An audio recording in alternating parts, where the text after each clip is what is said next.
Oi gente, tudo bom? Bem-vindos a mais um vídeo do canal. O vídeo de hoje eu vou contar pra vocês a história de um dos piores serial killers que já existiu, o açougueiro de Oklahoma City.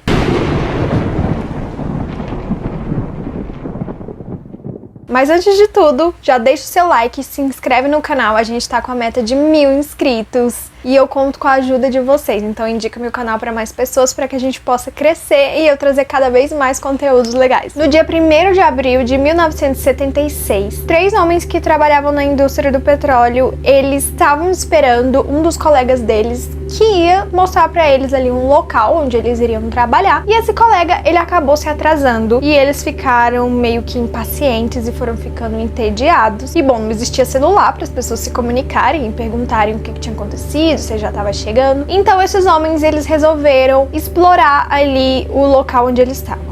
E lá eles acharam uma casa abandonada e eles resolveram que queriam entrar nessa casa abandonada. Só que a porta estava trancada. Então eles começaram a procurar janelas abertas ou alguma coisa do tipo para que eles pudessem entrar ali e explorar a casa. Bom, um deles achou a porta dos fundos da casa e ela estava destrancada. Então os homens resolveram entrar para dar essa explorada que eu disse para vocês. No momento em que eles abriram essa porta, eles sentiram um cheiro terrível que mais tarde eles descreveram como o cheiro da morte. Isso já era o suficiente para fazer eles desistirem de entrar ali, mas eles entraram do mesmo jeito. E acontece que um dos homens, ele meio que tropeçou em alguma coisa ali no chão e ele nem olhou para ver o que era, ele só chutou e vida que segue. Outro deles tava com um pedaço de pau na mão pra meio que cutucar as coisas ali e ver, explorar, porque como era uma casa antiga, suja, com várias coisas mofadas e destruídas, podia muito bem ter algum tipo de bicho, né, uma cobra, um escorpião. Então ele não queria usar as mãos ali pra mexer nas coisas e ele tava com esse pedaço de pau cutucando as coisas. Até que ele se depara com um balde de pipoca que tava ali no chão e cutucou esse balde de pipoca que acabou virando. Assim que o balde virou, caiu uma cabeça rolando ali pelo chão e ele achou que parecia uma cabeça de cachorro.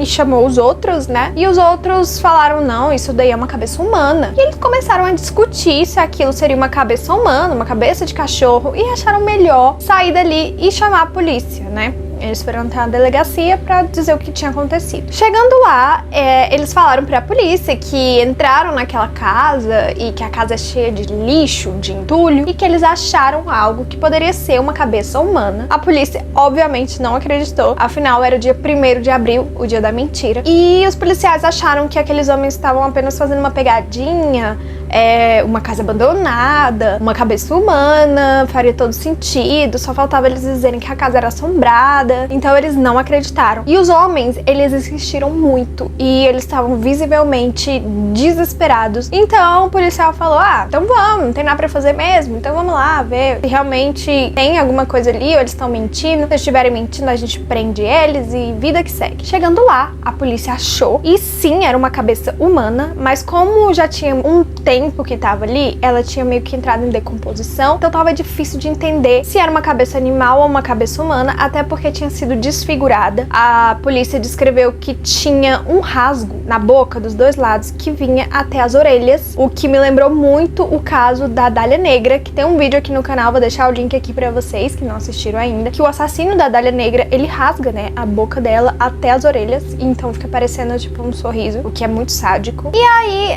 a polícia resolveu chamar a perícia, revistar o local, e lá eles acharam outras partes do corpo. Então eles acharam o tronco, acharam uma das mãos. Quando eles revistaram melhor ali, eles acharam um pedaço da coxa dela. Vocês lembram quando eu falei que quando eles entraram, um deles tropeçou em alguma coisa e acabou chutando? Então, essa era a coxa humana, ele tinha chutado a coxa, então ele nem viu o que era. E aí a polícia levou tudo pro laboratório. Ao fazer vários exames ali, eles chegaram à conclusão de que aquele corpo, ele tava ali há 4 semanas, mais ou menos, então ele já tava em estado de putrefação, o que iria dificultar muito. Vale lembrar que era 1976, não tinha exame de DNA, não tinha a tecnologia forense que tem hoje em dia, então dificultava muito. E também, pra piorar, tava faltando uma das mãos da mulher, não foi encontrada, e as partes íntimas tinham sido retiradas. E a polícia mais tarde descobriu que o assassino, ele pegou essas partes íntimas como troféu. E a mão. Então, assim, pra eles identificarem a pessoa naquela época, ou era através do rosto, né? Botar a foto em jornal, fazer um retrato ali mínimo parecido pra que a família reconhecesse, ou era através das digitais, que eles comparavam com outros digitais ali, que era tudo mais demorado, porque não tinha computador, então era uma coisa muito demorada, mas só tinha uma mão. Então isso ia triplicar o trabalho da polícia, porque mesmo se tivesse as duas mãos, já seria difícil de encontrar um compatível, e aí com uma mão só foi muito difícil. Então a polícia acabou meio que deixando esse caso em aberto, porque eles não tinham nenhum suspeito e não tinham nem a identidade da vítima, eles não conseguiram nem descobrir a identidade da vítima. A única coisa que eles conseguiram identificar foi que era uma mulher, ela tinha entre 25 e 35 anos, e com os exames de sangue que eles fizeram ali, eles viram que ela poderia ser uma nativa, né? Ela era descendente de nativos americanos. Foi tudo que eles conseguiram descobrir. Em 19 de abril de 1979, mais de 3 anos depois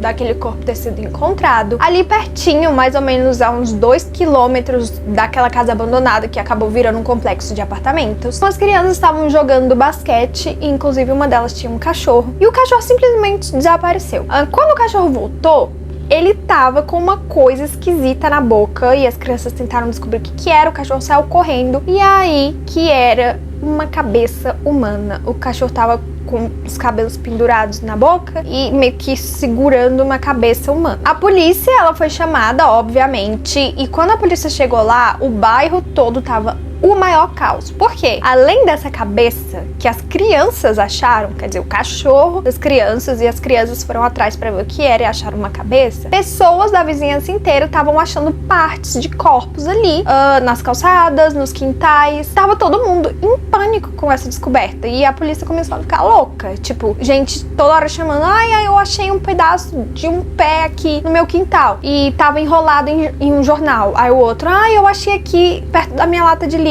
um cotovelo, um braço, e tava enrolado num saco. Então, tipo, sabe, a polícia começou a receber vários relatos de parte de corpo humano encontradas ali na vizinhança, e aí começou o maior caos, e a polícia ficou desesperada. Ao levarem os pedaços do corpo pra perícia, a polícia viu que tinha uma grande semelhança com aquele caso de 76, que a mulher tinha sido esquartejada também. E a semelhança era a seguinte: além de ter sido esquartejada, de ser mulher e etc., tinha o fato de que essas partes do corpo, elas eram cuidadosamente cortadas em lugares específicos e estratégicos para que tivesse menos sangue e para que fosse mais fácil de separar essas partes, vamos dizer assim. E outra coisa é que essas partes, elas tinham sido lavadas e higienizadas, então não tinha nenhuma gota de sangue ali em algumas das partes. Então elas tinham sido lavadas, o que era mais sádico ainda, porque o assassino matou as vítimas, esquartejou e depois ainda lavou as partes para poder descartar na vizinhança, enrolada no jornal ou em sacos de lixo, o que era muito mais bizarro. Bom, e nos primeiros dias a polícia não conseguia identificar a vítima. Eles estavam tentando de todas as formas possíveis, como eu disse pra vocês, era complicado. E outra coisa, eles chegaram à conclusão de que era o mesmo assassino e começaram a chamar ele de o açougueiro de Oklahoma City, até porque as vítimas foram mortas e descartadas ali em locais muito próximos, né? Apesar de ter sido 3 anos depois, foram em locais muito próximos, 1 ou 2 quilômetros de distância. Então era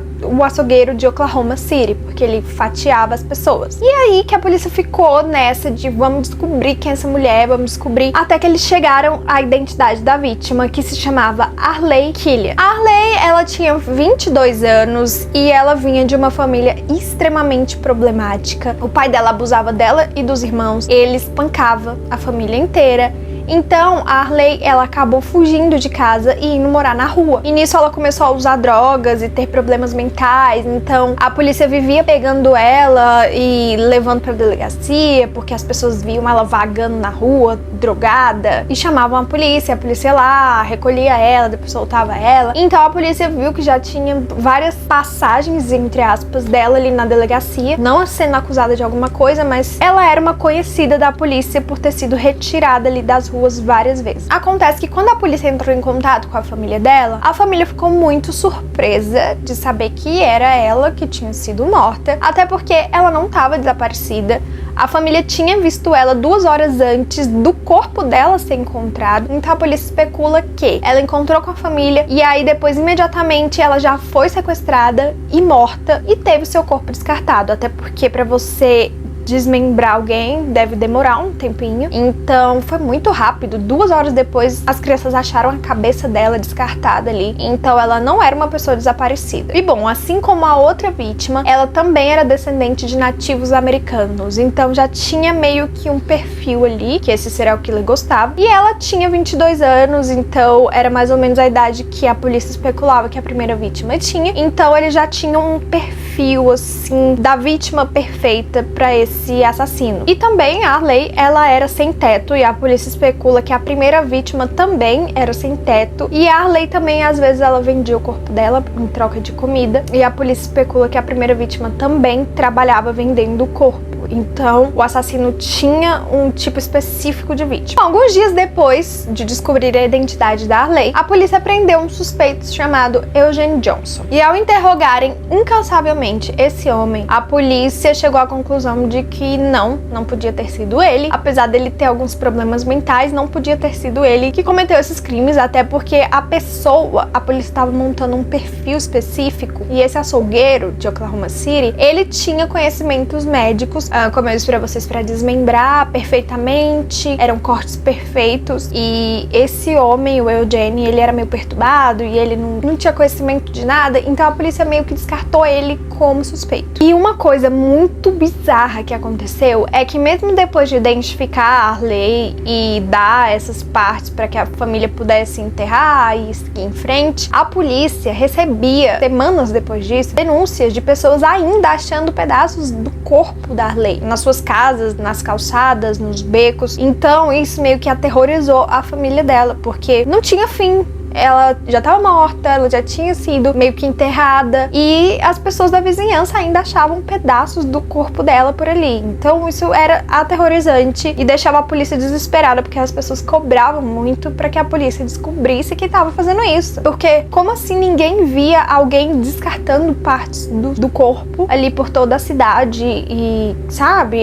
o assassino, ele tava brincando com a polícia, ele tava brincando, tipo assim, eu vou desovar esse corpo aqui várias vezes e a polícia não vai me achar. Então aquilo tava deixando a polícia em pânico. Bom, acontece que a polícia chegou em outro suspeito, que era o irmão da Arley, o Perry Killian. O Perry, ele tinha fugido de um hospital psiquiátrico no mesmo dia em que a Arley foi morta, e ele era completamente louco, completamente pirado, e ele era agressivo e violento. Então a polícia começou a desconfiar que assim que ela viu a família, ele pegou ela e fez tudo que tinha que fazer, enfim. E inclusive dava meio que pra ligar ele ao primeiro assassinato de 76, porque no dia 25 de março de 76, que foi alguns dias antes de acharem o corpo da primeira vítima, a polícia tinha sido chamada. Ele morava com a avó dele, e a polícia tinha sido chamada porque ele estava ameaçando matar a avó dele com uma faca, e quando a polícia chegou lá, ela disse que ele tinha massacrado os cachorros dela com um machado. Inclusive, ele estava tão de boa com isso que ele foi mostrar pra polícia onde ele tinha deixado os corpos dos cachorros, e ele tinha colocado em baldes. Então se assemelhava um pouco com baldes de pipoca, onde a vítima número 1 foi achada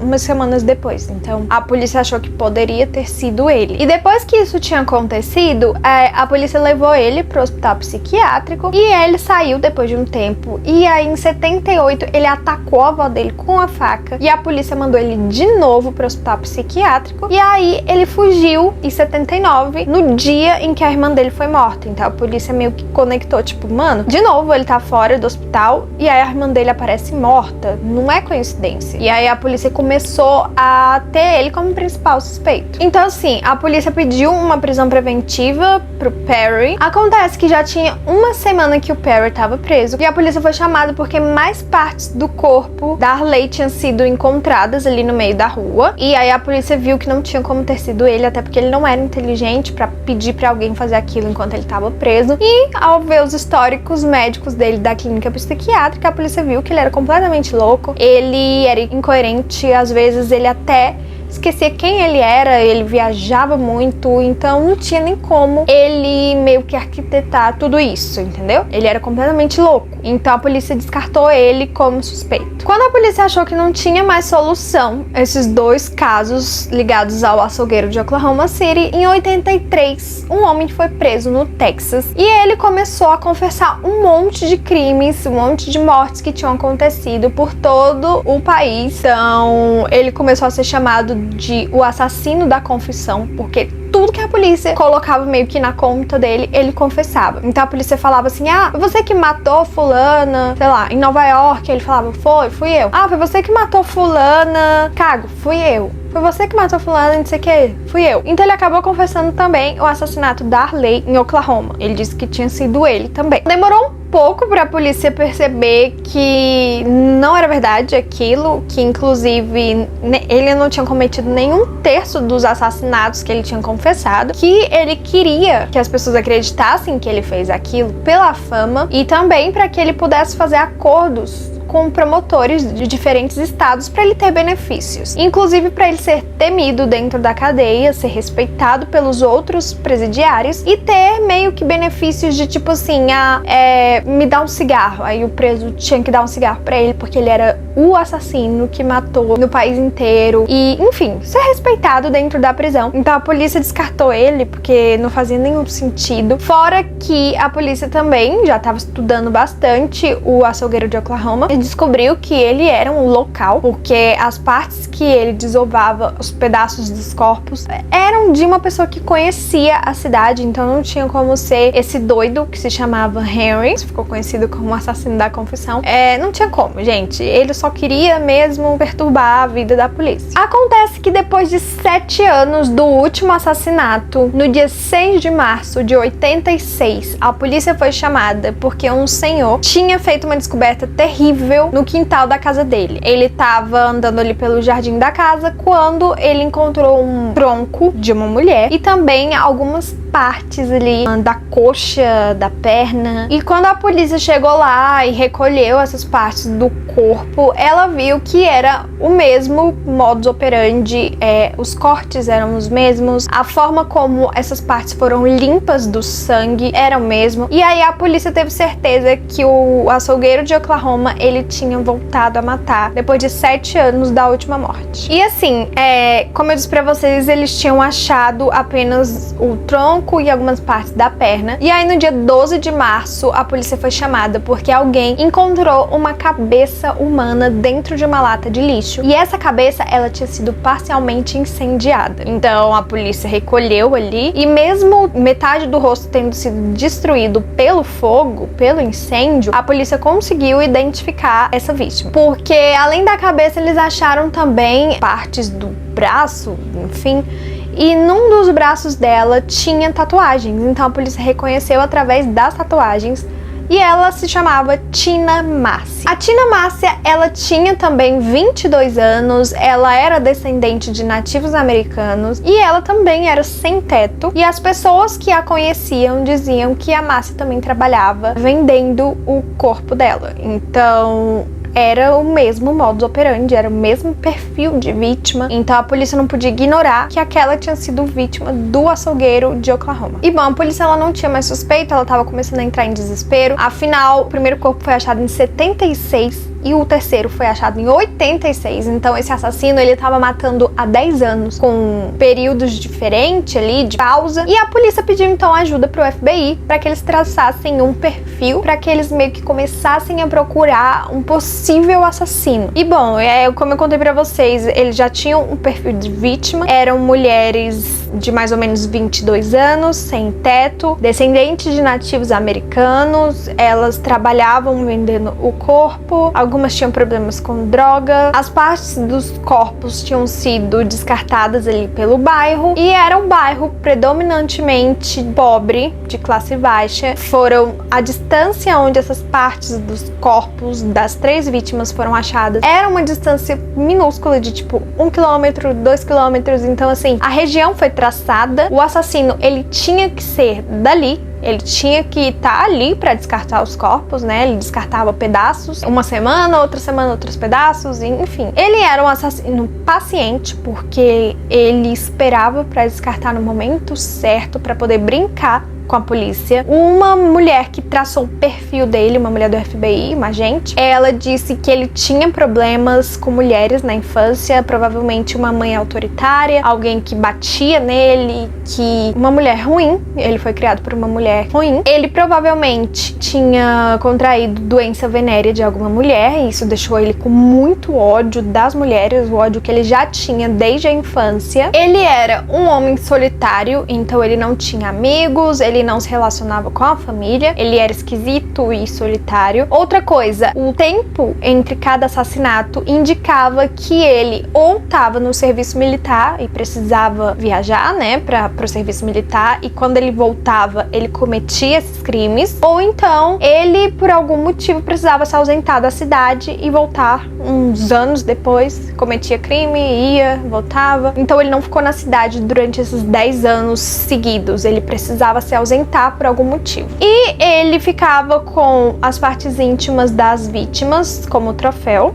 como a polícia desconfiava, pelo ódio que ele tinha, provavelmente, de ter contraído uma doença venérea mesmo de uma mulher. Então ele meio que arrancava aquelas partes íntimas com raiva, como se ele tivesse ganhado ali um troféu, e enfim. Foi isso que a polícia conseguiu, junto com a FBI, traçar desse assassino. E foi só em 93 que a polícia conseguiu identificar a primeira vítima, quando surgiu o DNA. E eles identificaram ela como Cat Shackelford. A Cat, ela desapareceu quando ela tinha 17 anos, e desde então a família dela estava procurando por ela. Então desde 76 a família estava procurando por ela, e já era 93 e eles não sabiam nada a respeito. Então foi ali que eles entraram em contato com a família e falaram: olha, sua filha, era ela que era a vítima e tal, então tipo, ela não tá desaparecida, ela tá morta. E aí que a família foi saber o que tinha acontecido com ela. E assim como as outras 2 vítimas, a Cat, ela era descendente de nativos americanos. Como eu disse pra vocês, a polícia já sabia disso, né? Foi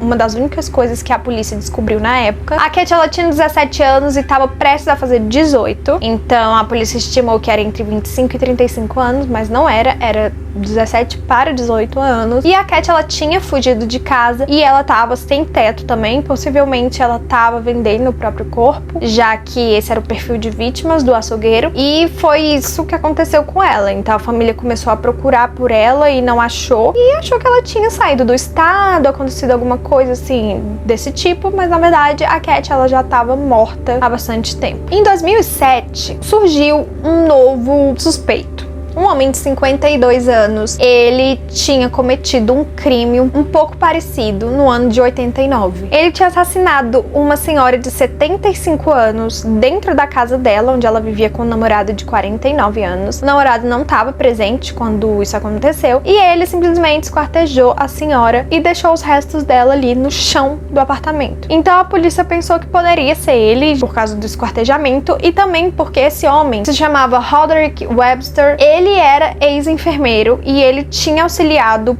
médicos em cirurgias, então ele sabia exatamente aonde cortar, como limpar pra ficar tipo sem sangue ali, as partes que ele descartaria. Então a polícia pensou, pô, ele tem conhecimento médico, ele é capaz de cometer crimes brutais e de esquartejar, porque ele fez isso com essa senhora, então ele possivelmente pode ser o nosso açougueiro. E acontece que antes, né, isso foi descoberto em 2007, que ele tinha matado essa senhora. Antes, o namorado dela tinha sido o principal suspeito, até porque ele tinha 49 anos, a senhora tinha 75, então a polícia desconfiou muito de que ele tinha matado ela pra ficar com dinheiro e etc. E ele até chegou a ser detido, e aí depois descobriram que não tinha sido ele, que tinha sido o Roderick. E enfim, a polícia tentou conectar ele como o açougueiro de Oklahoma, mas não conseguiu. Até porque, gente, apesar dele ter esquartejado a senhora ali e ter conhecimento médico, não tinha mais nada em comum, nada.